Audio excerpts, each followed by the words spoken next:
Est-ce que vous ressentez dans l'industrie, auprès de vos sous-traitants en ce moment, c'est une inquiétude qui est de combien sur une échelle de 0, pas d'inquiétude, et 10, inquiétude maximale? Je pense qu'on titille les 10. On titille les 10. Bien sûr, oui. On titille, si vous voulez, et c'est un petit peu malheureusement la prophétie qui se réalise d'elle-même.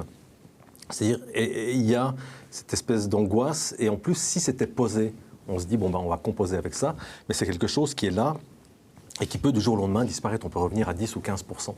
Donc cet attentisme, finalement... L'incertitude, en fait. Hein. Pardon ? L'incertitude. Hein. L'incertitude fait que tout le monde attend et finalement, tout le monde se dit ben, ça risque peut-être d'aller un peu mal. Donc on prend des précautions. Beaucoup de commandes ont été reportées. Et donc finalement, on crée les conditions d'une catastrophe, puisque ben, finalement, les co-traitants, n'ayant plus de commandes, vont lever le pied. Certains vont faire faillite. Et puis, ben, c'est un enchaînement, une boule de neige qui fait que finalement, tout le monde se dit ça va mal et ça peut aller mal. Et ça allait déjà un peu mal avant, il faut quand même le souligner.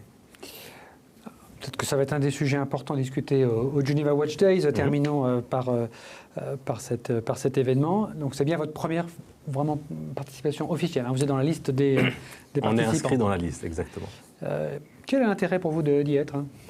Alors l'intérêt, c'est évidemment d'être dans un lieu qui célèbre l'horlogerie et qui fait venir un peu le Gotha de toute l'industrie, autant en termes de journalistes qu'en termes d'acheteurs. C'est devenu un événement incontournable maintenant dans le calendrier horloger mondial.